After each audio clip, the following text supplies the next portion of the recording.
Non స్టాప్గా దంచి కొడుతున్న భారీ వర్షాలకు కామారెడ్డి జిల్లా అతలాకుతలమైంది.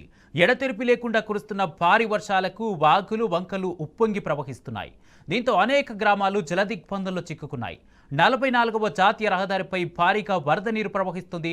దీంతో నిజామాబాద్, హైదరాబాద్, కామారెడ్డి, మెదక్ల మధ్య రాకపోకలు స్తంభించాయి. దీనిపై మరింత సమాచారం ప్రతినిధి రవీంద్ర అందిస్తారు. కామారెడ్డి జిల్లా వ్యాప్తంగా జోరుగా వర్షాలు కురుస్తున్నాయి. గతంలో ఎన్నడూ లేని విధంగా 36 సెంటీమీటర్లు నిన్న నమోదైతే ఇవాళ 34 సెంటీమీటర్ల వర్షపాతం నమోదైంది. ఈ నేపథ్యంలో జనజీవనం కామారెడ్డి జిల్లా వ్యాప్తంగా స్తంభించని చెప్పొచ్చు. ముఖ్యంగా కామారెడ్డి జిల్లా కేంద్రంలో పలు కాలనీలో పూర్తి స్థాయిలో ఇప్పటికీ జలదిగ్బంధం ఉన్నాయి. వర్షాలు దంచి కొట్టడంతో కామారెడ్డి జిల్లాలో ఉన్నటువంటి 1426 చెరువులు పూర్తి స్థాయిలో నిండుకున్నాయి. మనం Kamareddy highway national number 44 Kamareddy జిల్లా కేంద్రానికి సమీపంలో ఉన్నటువంటి అడ్లూరు ఎల్లారెడ్డి పెద్ద చెరువు వద్ద ఉన్నాం. పెద్ద చెరువు పరిస్థితి మనం చూస్తున్నాం. నిండు కుండను తలపించే విధంగా, సముద్రాన్ని తలపించే విధంగా అడ్లూరు ఎల్లారెడ్డి పెద్ద చెరువు గతంలో ఎన్నడూ లేదు.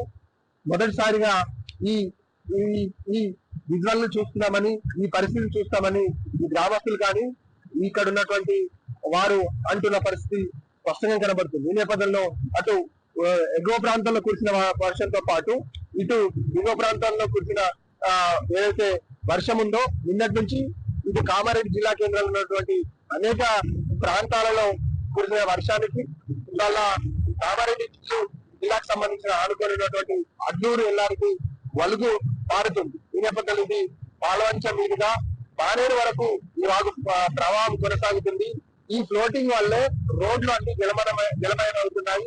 అటు మాచారెడ్డి గాని, కామారెడ్డి గాని, బీబీపేట గాని, పాల్వంచ గాని రాకపోకలకు ఇలాంటి చెరువులు 8 ఉన్నాయి.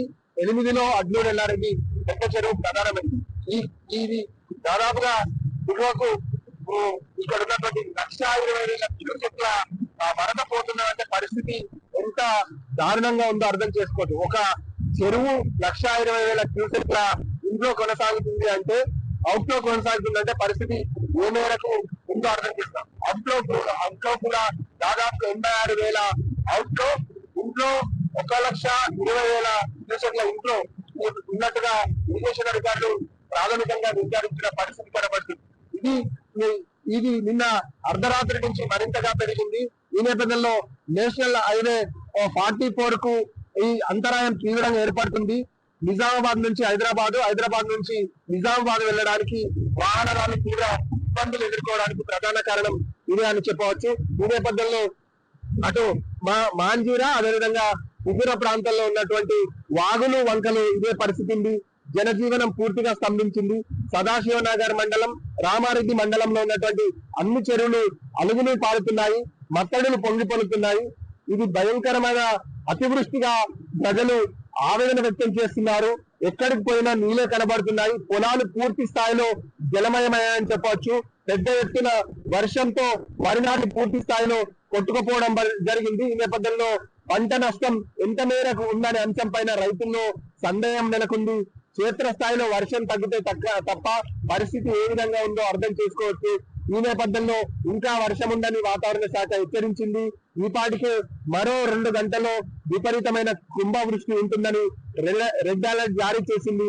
మరోసారి నిన్నటి సీజన్ రిపీట్ అయ్యే ప్రమాదం ఉందని వాతావరణ శాఖ చెప్పిన నేపథ్యంలో ప్రజలు తమ ప్రాణాలను అరచేతుల పట్టుకొని బిక్కుబిక్కుమంటూ ఎదురు చూస్తున్న పరిస్థితి స్పష్టంగా కనబడుతుంది. ముఖ్యంగా ఉమ్మడి నిజామాబాద్ జిల్లాలో 2 వరప్రదాయులు పూర్తి స్థాయిలో నిండుకున్నాయి. దాంతో పాటు మినీ వరప్రదాయులుగా పేరు వచ్చినటువంటి కౌలాస్నాల project, Pocharam project, SRSP project పూర్తి స్థాయిలో నిండుకుంది. ఎస్ఆర్ఎస్పి 36 గేట్లనెత్తి దిగువకు నీటిని విడుదల చేశారు. అటు నిజాం సాగర్ ప్రాజెక్టు పూర్తి స్థాయి నీటి మొత్తం 17 టీఎంసీలు కాగా ప్రధాన టీఎంసీలు బ్యాలెన్స్ మెయింటైన్ చేస్తూ 1,28,000 క్యూసెక్లను దిగువకు విడుదల చేస్తున్నారు. అవుట్ లో ఆ విధంగా ఉంటే ఇంట్లో 1,36,000 క్యూసెక్ల ఇంట్లో కొనసాగుతుందని ఇరిగేషన్ అధికారులు చెప్తున్నారు. ఇక చెరువుల పరిస్థితి గుంగలు పడడం వల్ల బీబీపేట నుంచి అటు కామారెడ్డి వెళ్ళడానికి అంతరాయం ఏర్పడింది. ఇటు నిజామాబాద్ నుంచి హైదరాబాద్ వెళ్ళడానికి కూడా అంతరాయం ఏర్పడింది.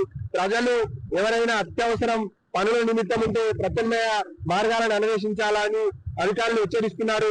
తప్ప అనవసరంగా రోడ్లపైకి వచ్చి ఇబ్బందులు పడద్దంటున్నారు. ఇక కామారెడ్డి విషయానికి వస్తే కామారెడ్డి ఇంకా జలమయంలో ఉంది. పూర్తి స్థాయిలో ఎన్జిఓస్ కాలనీ, అదేవిధంగా అటు ఉన్నటువంటి గురు రాఘవేంద్ర కాలనీ, అదేవిధంగా ఈ కల్కి నగర్, అశోక్ నగర్ పరిసర ప్రాంతాలలో మురుగునీరు ఇళ్లలోకి వచ్చి చేరుతుంది. నిత్యావసర వస్తువుల కొరకు ఉదయం నుంచి ప్రజలు బయటకు వెళ్ళడానికి తీవ్ర ఇబ్బందులు ఎదుర్కొంటున్నారు.